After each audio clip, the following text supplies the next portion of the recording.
Aleluia, aleluia, em honra e louvor nós iremos cantar ao Senhor.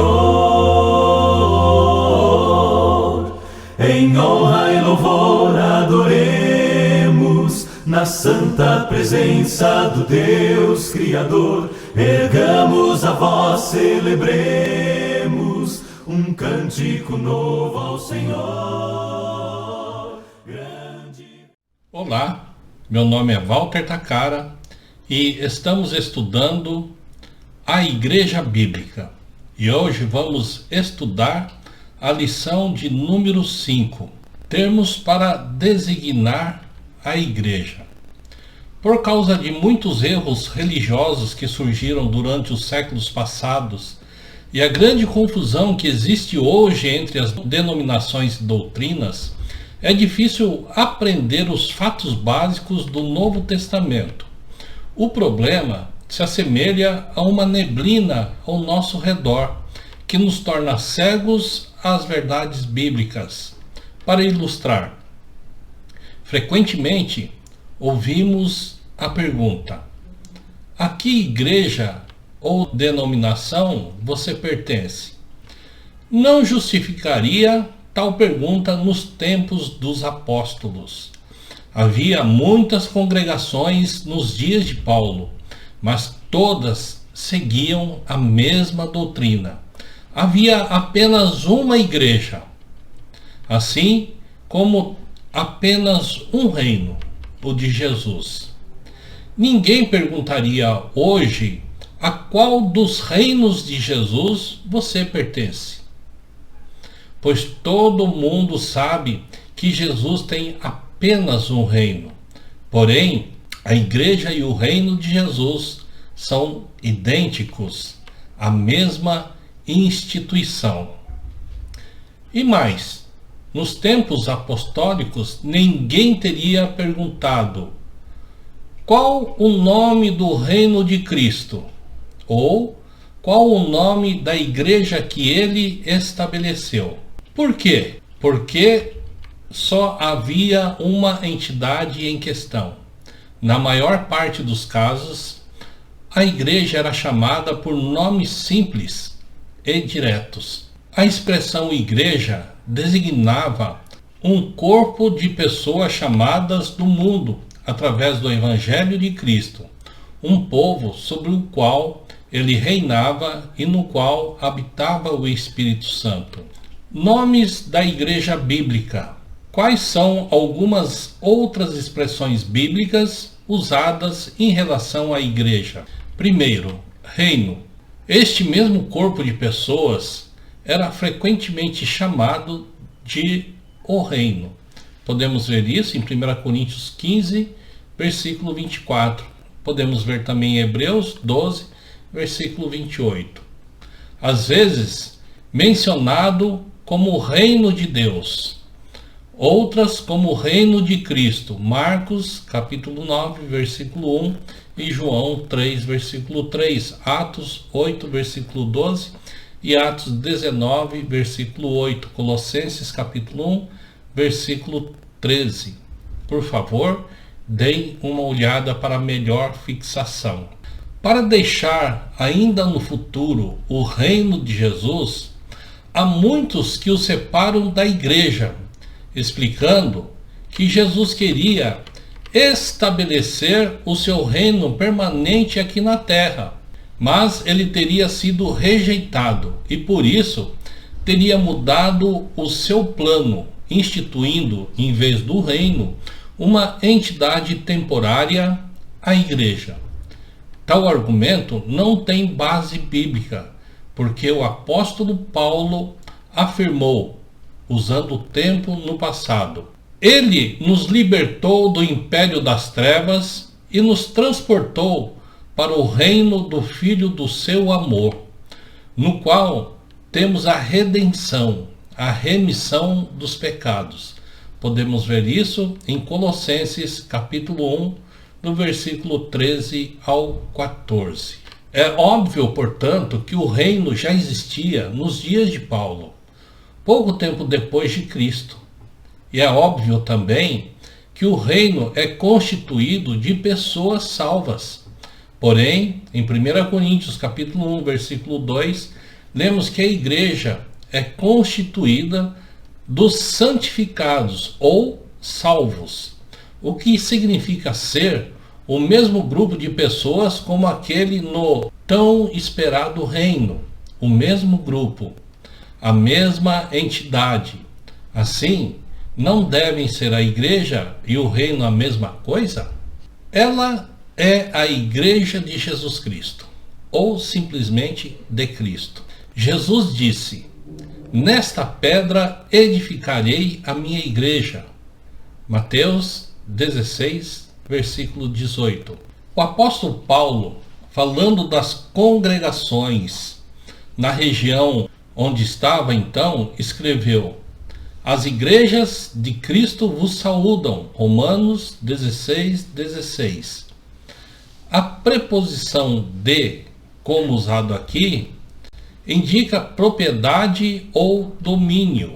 Ou seja, Jesus é o proprietário da igreja, pois comprou com seu próprio sangue. Atos 20, versículo 28. Por isso, quando falamos da igreja de Jesus ou da igreja de Cristo, não nos referimos a uma organização humana, mas, ao contrário, àquele corpo espiritual do qual Jesus é o fundador e proprietário. A preposição de, como usado aqui, indica propriedade ou domínio, ou seja, Jesus é o proprietário da igreja, pois comprou com seu próprio sangue. Atos 20, versículo 28. Por isso, quando falamos da igreja de Jesus ou da igreja de Cristo, não nos referimos a uma organização humana, mas ao contrário, àquele corpo espiritual da qual Jesus é fundador e proprietário. A Bíblia se refere também à igreja como a noiva ou esposa de Cristo. Podemos ver isso em Efésios 5, 23, versículo 32. Quando falamos da sua esposa, referimos-nos à igreja que pertence a Jesus, exaltando-a por ser sua noiva e homenageando a Cristo, seu marido simbólico. Se referíssemos à igreja usando nomes dados pelos homens, humilharíamos a noiva espiritual do Senhor, menosprezando o marido. E os nomes das igrejas de hoje? De onde vieram e a quem prestam homenagens? Entre os nomes mais conhecidos, destacam-se os seguintes: Presbiteriana, nome tirado de um sistema de organização. Metodista, método de estudo bíblico. Batista, forma de batismo por sepultamento em água. Luterana, nome de um homem, Martinho Lutero, contra o seu expresso desejo. Episcopal, uma forma governamental. Católica Romana, sistema de hierarquia universal que se iniciou na cidade de Roma. Adventista, doutrina sobre a natureza da volta de Jesus. Espírita, umbanda, candomblé, etc. Vários níveis e sistemas de louvor aos espíritos. Entenda, a igreja é uma assembleia, mas ela nunca foi chamada em todas as suas congregações de Assembleia de Deus. A igreja batiza por imersão, mas nunca foi chamada de igreja batista. A igreja tem presbítero, mas nunca foi chamada de igreja presbiteriana. A igreja, ela é universal, mas nunca foi chamada de igreja universal. Você já viu, através desses exemplos, o erro básico destes nomes de identificação? Nenhum deles está relacionado com o nome de Jesus, o verdadeiro fundador da Igreja do Novo Testamento. É chamada a Igreja de Deus ou do Senhor. Atos 20, versículo 28. significando nesta passagem o próprio Jesus Cristo, o qual derramou seu sangue para comprar a igreja, o único Senhor que existe. Um ponto é claramente destacado aqui. A igreja do Novo Testamento é de propriedade de Cristo, nosso Senhor. A igreja é frequentemente chamada de a Igreja de Deus, 1 Coríntios capítulo 1, versículo 2, 2 Coríntios capítulo 1, versículo 1 e 1 Timóteo capítulo 3, versículo 5.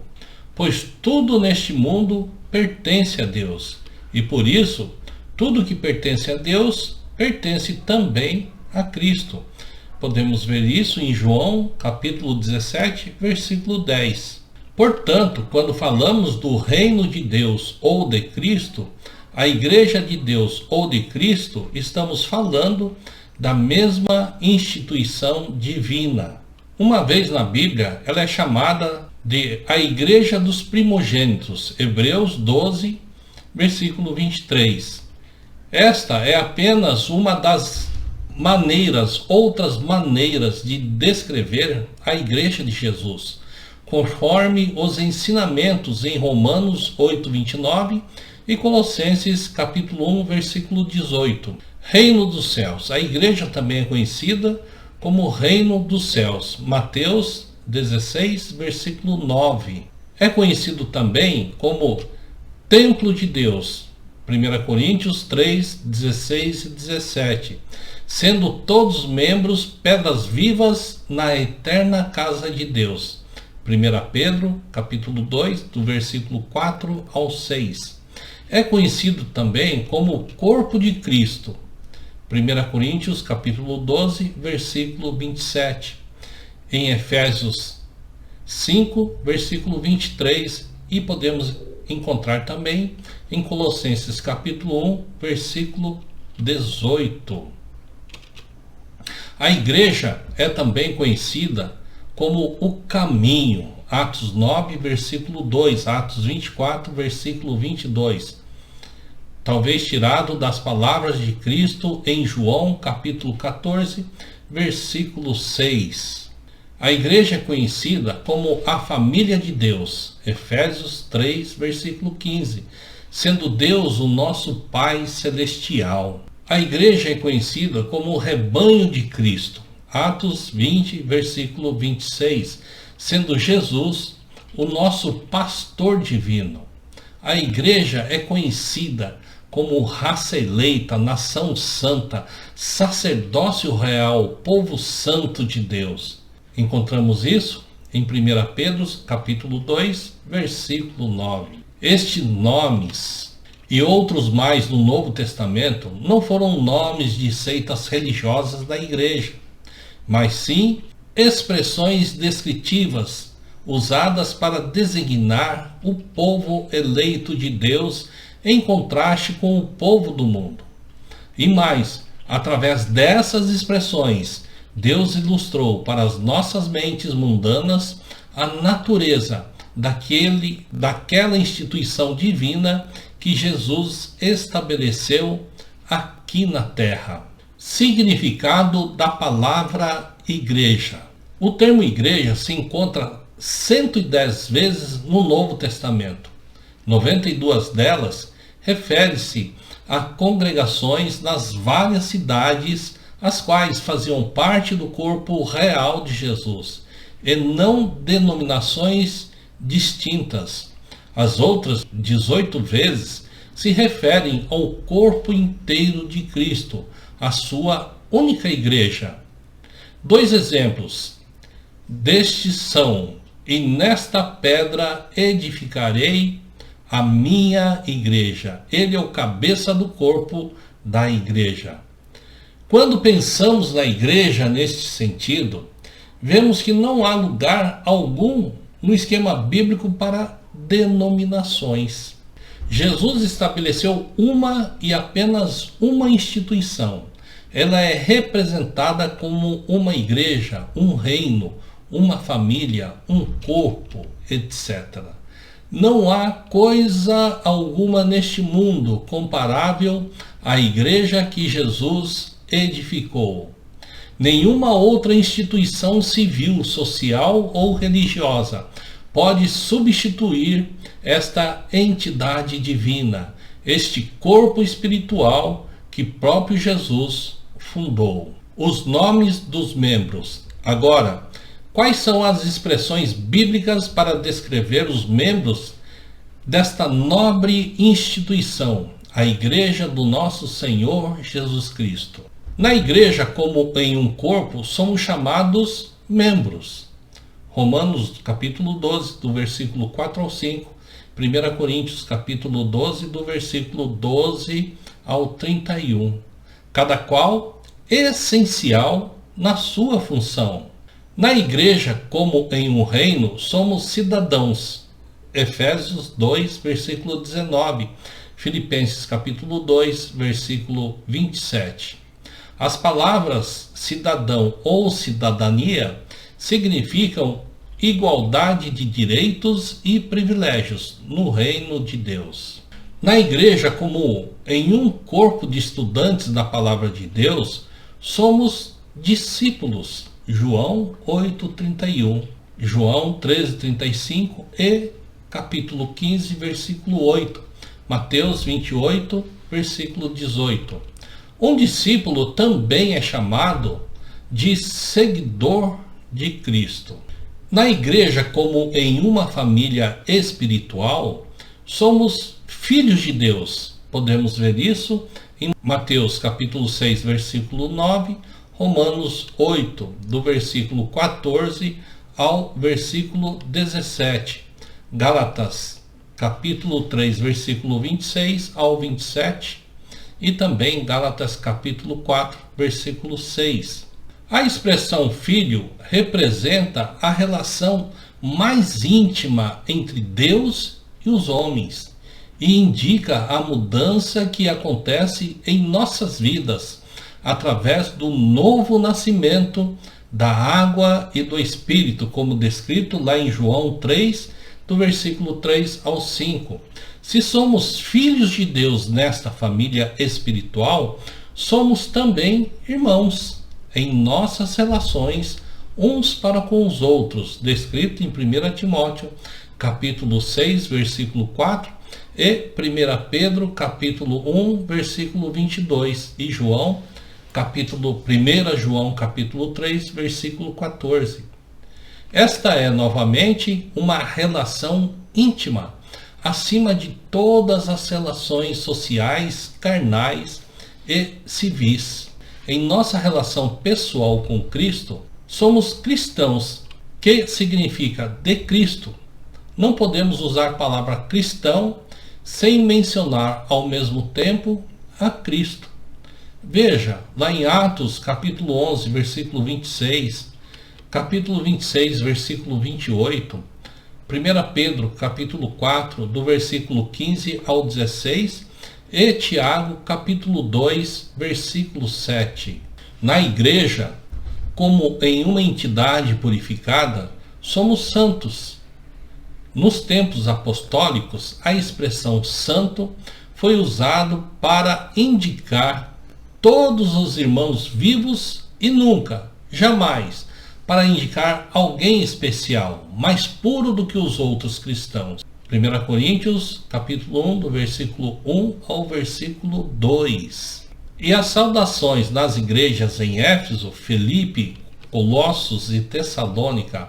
A palavra santo significa santificado, separado para o serviço de Deus e purificado, mas nunca uma pessoa já morta com poderes milagrosos. Em toda parte do mundo houve pessoas, obviamente piedosas, durante suas vidas, que são hoje elevadas muito acima das multidões dos fiéis e chamadas oficialmente santos. E se uma cidade tem um religioso destacado no passado, todo mundo gasta os seus bens e esforços para canonizar a memória daquela pessoa. Lendas surgem sobre a sua vida, além de milagres a ela atribuídas, durante sua vida e até mesmo depois da sua morte. Mas nada disso se encontra na Bíblia. Somos advertidos na palavra contra a prática de orar a imagens e aos mortos, ou de considerar qualquer pessoa, viva ou morta, ou qualquer imagem, uma mediadora entre nós e Deus. No sentido divino, todo seguidor verdadeiro de Deus é um santo, dedicado inteiramente a Deus até a morte. Na igreja, como uma entidade religiosa, somos sacerdotes, sendo Jesus nosso único sumo sacerdote para sempre. Apocalipse 1, versículo 6. Não há necessidade de outros sacerdotes intermediando entre Deus e os homens, como fazem os padres e bispos, pois todo cristão é um sacerdote e assim responsável diretamente a Deus através de Jesus. O que é que nós podemos concluir com tudo isso? A igreja e seus membros são designados conforme o plano bíblico para prestar homenagem a Deus e a Jesus. Eles não usam os nomes de homens, instituições humanas ou sistemas teológicos para a igreja, nem para seus membros. Até mesmo a palavra crente ou evangélico ou protestante não cultua especificamente a Deus e a Jesus, mas a palavra cristão assim o faz. Pense bem nisso.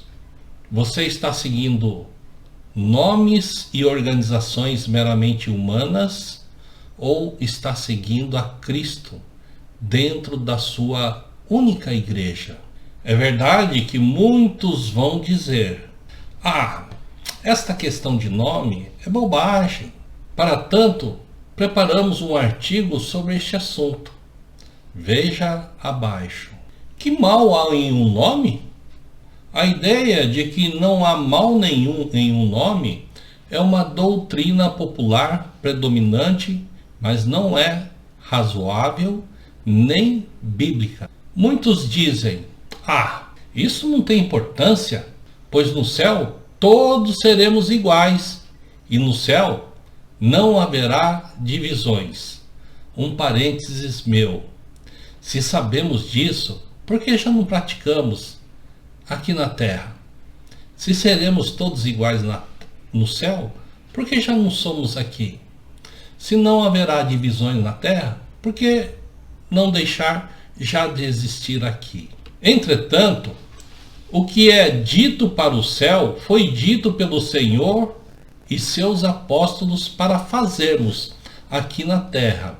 Quando o próprio apóstolo Paulo diz em 1 Coríntios capítulo 1, versículo 10, para não haver entre nós divisões. Além de que Filipenses é claro ao dizer que o nome de Jesus é único, digno de honra e mais que suficiente, e não precisamos de outro nome. Por isso, também Deus o exaltou soberanamente e lhe deu um nome que é sobre todo nome, para que o nome de Jesus se dobre todo o joelho do que estão nos céus e na terra e debaixo da terra, e toda língua confesse que Jesus Cristo é o Senhor, para a glória de Deus Pai. Filipenses capítulo 2, do versículo 9 ao versículo 11. E antes, ele declarou que não fizéssemos nada por questão de divisão ou partidos. Nada façais por partidarismo ou vanglória, mas por humildade, considerando cada um os outros superiores a si mesmo. Filipenses capítulo 2, versículo 3. Como se não bastasse, ainda concluiu que não herdarão o reino de Deus. Ora, as obras da carne são conhecidas e são prostituição, impureza, lascívia, idolatria, feitiçaria, inimizades, porfias, ciúmes, iras, discórdias, dissensões, facções, invejas, bebedices, glutonarias e coisas semelhantes a estas, a respeito das quais eu vos declaro, como já outrora vos preveni, que não herdarão o reino de Deus os que tais coisas praticam. Gálatas, capítulo 5, do versículo 19 ao 21. Vejamos alguns pontos importantes desta questão, onde vamos refutar esta ideia e apresentar que sim, há muita coisa envolvida em um nome. Há muito a ver em um nome. Tanto que Deus deu um nome ao homem. Ele chamou pelo nome de Adão no dia em que foram criados. Gênesis capítulo 5, versículo 2. Há alguma coisa em um nome, senão Deus não lhe teria dado. Se não há valor no nome, explique então por que Deus mudou o nome de Abrão para Abraão e o de Sarai para Sara. Gênesis capítulo 17, versículo 5 e 15. O nome diz tanto ao ponto de Deus havê-los mudado. Novamente, há muita importância em um nome, tanto que Deus mudou o nome de Jacó para Israel. Gênesis 32, versículo 27 ao 28. Dizer que um nome não tem importância é desacreditar, pôr em dúvida a sabedoria de Deus e acusá-lo de praticar atos insensatos e sem valor. Paulo condenou os nomes humanos que estavam dividindo a igreja. Ele pergunta: acaso está Cristo dividido? Foi Paulo crucificado em favor de vós? Ou foste porventura batizado em nome de Paulo? 1 Coríntios capítulo 1, versículo 13. Então, por que usar o nome de Paulo ou qualquer outro nome ou denominação humana? Paulo disse: dou graças a Deus porque a nenhum de vós batizei, exceto Crispo e Gaio. Não que ele estivesse subestimando a importância do batismo, mas para que ninguém diga que fostes batizados em meu nome. 1 Coríntios capítulo 1, do versículo 14 ao 15. Se não há nada de mais, nenhum mal em um nome, então por que Paulo condenou os nomes humanos? Um nome é tão importante que os homens chamam seus cães de Satã e Fiel, seus jumentos de Rebelde e Lúcifer, seus filhos de João, Tiago, José. Se o nome não tem valor, por que não inverter a ordem e chamar os vossos filhos de Lúcifer ou Rebelde? Hoje ninguém quer colocar o nome de Judas em seu filho ou de Jezabel em sua filha. Já repararam? Se você ainda duvida que os nomes tenham valor, pesquise e verá que tem pessoas que mudam de nome por mais variados motivos. Creia-me, não demorará muito para você descobrir que há algum valor em um nome.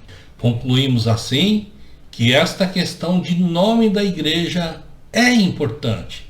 A igreja pertence a Jesus e simplesmente não podemos nomear aquilo que não nos pertence. Concorda ou não? Até a próxima, meu querido, minha querida aluna. Fiquem com Deus, orem bastante, leiam bastante, para que possam continuar a crescer na graça e no conhecimento do nosso Senhor e Salvador Jesus. Até a próxima semana e que Deus os proteja até lá. Continue a protegê-los até lá. Em nome de Jesus, amém.